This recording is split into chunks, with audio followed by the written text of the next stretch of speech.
people think it does, and that people just like to brush it off as something else because they might be a little scared.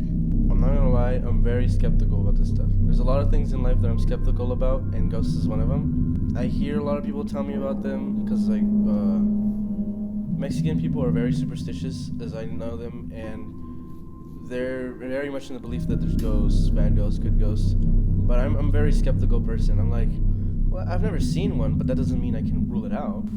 I've never had like a moment in my life where I've never thought that paranormal things were not real. Like growing up, like, you know, vampires and werewolves and stuff like that. Obviously that's not real, but I've always known that there were things still on this earth, whatever they are, be it a person or a demon or whatever. I've always known that those were real. I believe it, same time I don't, just depending on, I guess, where it came from and how it's been told to me. In general, I try not to believe it, but if I see it personally, then I guess it's true. So I'm like in the middle with thinking that ghosts are real now. What are my thoughts on paranormal activity? Well, I fully believe in it. I feel there's so much beyond our understanding at the moment. The universe is vast, and there's only a small percentage of the world and the universe as a whole that we truly can understand and comprehend. So I think that I am absolutely a believer. In my culture, it's not really a question of whether or not ghosts are real, it's just more of whether or not you trust them. Pretty much, you ask anybody and they'll tell you ghost stories. It's just common. Obviously, I've had doubts. I think everyone's had doubts, but I think it's hard to see what I've seen and come out a non-believer. So I've had a lot of experiences in my life, but the one I'm going to talk about today is from where I work. I work at an antique mall, so you can imagine all the sorts of paranormal experiences one can have in a place like that. But this one in particular night was probably the first experience that I had while working there.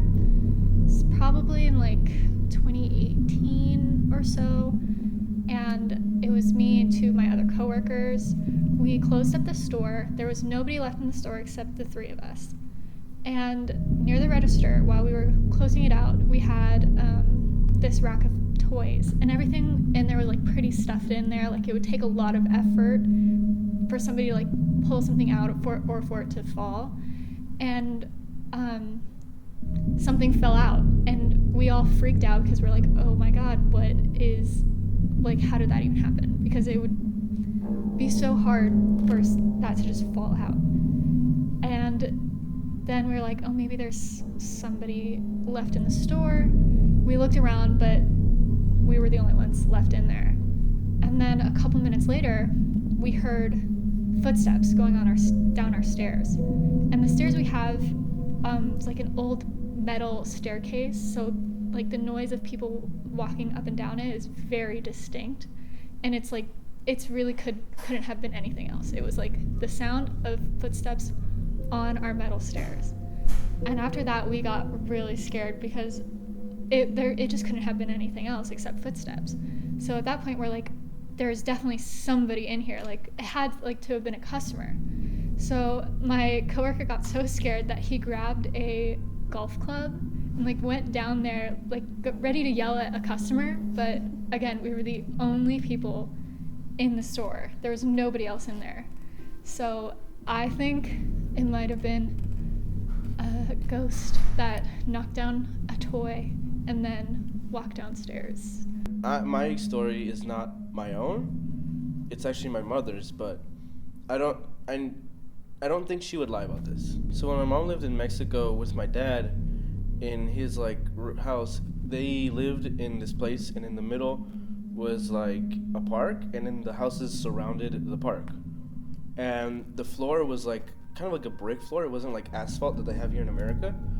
And like one of the first nights she stayed there, she described that she heard like a carriage like riding along, and you could hear because that's clearly a clop of a horse, and a carriage like going around. And when she would look, she wouldn't find anything, but she'd constantly hear it. And when she told my dad about it, he was like, "Oh yeah, that happens. It's like a ghost or something." He said it so casually because I guess that happens there. And she was like, "What?" And he was like, "Yeah, it's like supposed to be this ghost that goes around. I don't remember what the purpose was of it, but it had like some kind of story or something, and he just goes around." And this one's not an experience, but this relates to my mom and dad because they got married in an area similar to that, which is in front of this tree, which in Mexico they tell this story that there was a vampire underneath the tree, and they stabbed a stake into his heart, and the tree grew from him, and he's still there. And that's not like a ghost story, but I just thought it was like an interesting fact that relates to them and like the paranormal. I truly really do believe that almost every single home that I grew up in was haunted. I don't know if that was because of where we lived or if it was us. We're a very spiritual family, so we're very open to those kinds of things. So I really do think that whatever is out there is around us. I think one of the more irrefutable experience I had was, I think I was maybe 7 or 8, maybe younger, maybe a year or two older, I'm not too sure. But we lived in a gated community that was I lived in a 2-story home, and my parents both worked. I think it was a weekend. I don't really remember the details of it, but my uncle was watching us, and it was just me and my eldest sister and him, and we decided that it was the perfect opportunity to play hide and seek. And if you know anything about setting yourself up for failure in a horror movie, it's playing hide and seek. But it was my sister's turn to be the seeker, and my uncle and I decided that we would head downstairs. And so we're trying to be really sneaky and quiet about heading down the stairs, but we're giggling, we're laughing, and we're heading down the stairs. And the way the kind of stairs were is that they went down, and then they had a little platform, and it went down the other way. And we're running down the stairs, and at the bottom of the stairs we see a little girl, I'd say relatively around the same stature that I was at the time. Not too tall, but she was in kind of a white, she almost looked really gray. Her hair was really dark, and I don't really remember seeing her face, but I do remember what it was like running down the stairs and seeing her and trying to stop, and I almost fell down the stairs. And my uncle, he grabbed me, and she's heading up the stairs, and she's looking at us, and she asks, "Can I play too?" And my uncle, in that quick half second, grabbed me, hauled me back into the room where my sister was still counting, and he grabbed her, and he rushed to the bathroom, and he locked us in the door, and he locked the door behind us. And my sister obviously was very much confused, but I was the feeling of dread of seeing her at the bottom of those stairs, slowly making her way up it, was honestly horrifying. There was no thing that I could have mistaken that for. And after my uncle grabs us and we're in the bathroom, he obviously locks the door, and we're sitting there, and he's telling us to be quiet, and my sister's asking questions, and we're just shut up, oh my god, please be quiet. And you could hear her still walking up the stairs, and you hear the steps coming towards the room that we were in, the bathroom. And we all held our breath, and my heart was racing so fast, and it was honestly so scary. And we stayed in there. We didn't move. We sat in the bathroom, and it wasn't until my mom came home that we heard the door open, and her coming in, and her calling out to us, that we came out of the bathroom. It felt like we were in there for hours. So this wasn't really my experience. It was more of my mom's friend experience because my rental house, which I've had for like multiple years now. The master bedroom, the closet, which my mom's friend has described as cursed in a way, because when he stands in there, it's some presence that's looking at him. When we don't really know, no, neither of my parents know. He just has said that it's evil presence, some bad feeling in there. And I was in there a couple months ago, actually, doing renovations because we're selling the house. And I kind of felt it, but I didn't really think of it until it came back the second time and I felt it. So it's like, I could feel someone was watching me. When I was outside the closet, though, it was perfectly fine. So I can sense that it was inside the closet, more or less, and there's an attic above it, so that could probably lead to something. For one, I can't boil it down to one experience. It's just been something I've felt for a while, ever since I was a young person. I'd always feel some sort of presence within my home, but it was not necessarily scary. Scary because it was unknown. I'd always think it was the presence of dead family members of such. Those who have passed away somehow still in our presence. And did it change my mind on paranormal activity after or over the years? Yeah, it did. No, I don't feel like it's ever gonna put my life in danger, but I feel like it is. I can understand why it'd be scary to some. So, I've had a lot of run-ins with ghosts, probably a lot more than the average person. For the most part, they were all friendly, peaceful. Some of them were even helpful. I don't remember many of them trying to harm me in any way, except for one in particular. I used to call him the Shadow Man. He was terrifying. I remember the first time I ever encountered him, I was walking over to class, just through the school hallway, and I felt him before I saw him. I was just walking, and all of a sudden, I just froze. I felt like I was submerged in ice, and my skin started to get all sensitive, like I was sick. I remember thinking, why is nobody affected by this? Why am I the only one standing in the middle of the hall right now? What's going on? And that's when I saw it. Out of the corner of my eye, there was this big black cloud of just intangible shadows. It was so strange. When it was standing still, it could have been anything, just a cloud of smoke, but when it started to move, you could almost make out the remnants of arms and legs. You could even see a face if you looked close enough. And I remember walking slowly in front of me with all these people just passing by me, and I remember just being absolutely terrified. I'd never been scared of ghosts before, but that scared me. And he walked until he was standing directly in front of me, and it was the strangest thing. It didn't have a face, it didn't have eyes, it didn't have a mouth, but I could tell that it was just staring at me. And I could do nothing but just stare back at it. And then I remember, I can't explain it, but it looked at me and it smiled. When I asked my friends later, they told me that I was just walking through the hall and all of a sudden I just collapsed on the floor. I don't remember any of that.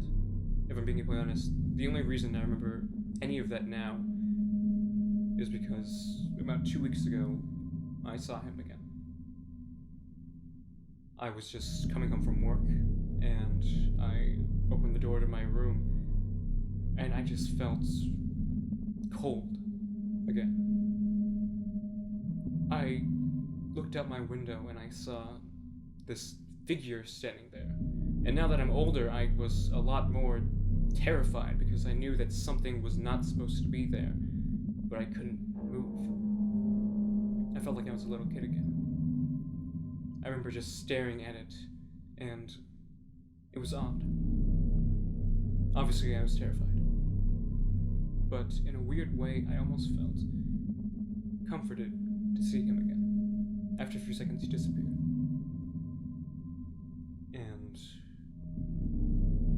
I've been thinking about it since then. I had some experiences before where I was kind of on the fence, where I'm like, yeah, that could have been a ghost or a spirit or whatever you want to call it, but it could have been explained somewhere else. But that experience like really cemented it for me, where I was like, it literally, like, what else could it have been? It literally couldn't have been anything else besides a ghost or a spirit. Yeah, I guess I have one more that could be semi-interesting. It was in the house that I lived at with my roommate, which I think it could be of note that my great-grandparents lived and died in that house. And then my roommate and I moved in maybe in like 2020. And we had a lot of different experiences with lights going on and off, and not just like the lights flickering, but like the switches fully switching without any of us doing it.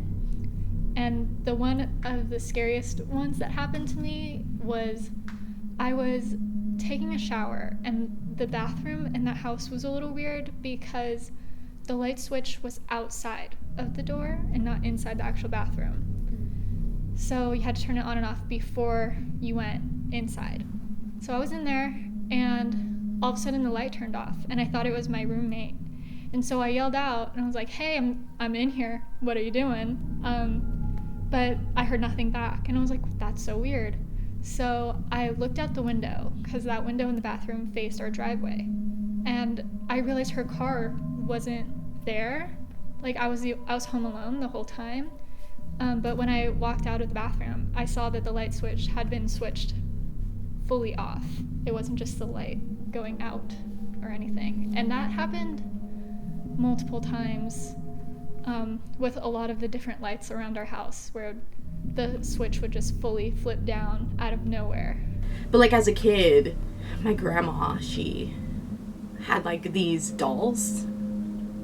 She had like a huge collection, like floor to ceiling cabinets full of dolls, like vintage dolls that she got when her grandchildren were first born. But she had like her personal collection in her bedroom, and I would spend a lot of my time there. And I don't really remember this, but my mom tells me that like I would spend a lot of my time talking to the dolls, and I would always say that, oh, their eyes would follow me. And I know like a lot of skeptics are like, oh, that's just like an illusion, but I distinctly remember various times where I would go into the restroom, and when I would come out, their heads would be turned into like a different direction, and it was very scary. And if I'd have to say any parting words, it's that it's good to have an open mind. There's still so much to see. I always thought that spirits were good, faring people. You know, they were just here to help or live silently. It wasn't my business to know what they do with their afterlives. But after what happened, I think my opinion changed a little bit. I used to think they were harmless. But I know that if they wanted to hurt me, I don't think anything would stop them. If you ever go to a place where it is reported to have a lot of hauntings, or maybe there's a lot of spiritual activity, when you're leaving, always make sure you say, I came here alone, and I'm going to leave here alone. Say that when you get to your house, when you get to your car, anywhere. Things can attach itself to you if you are open to it. So just be safe if you're going to interact with them. Make sure you're respectful. These are people. make sure you're aware of when they're not people. It's a dangerous line, opening yourself up and not having a way to close the door.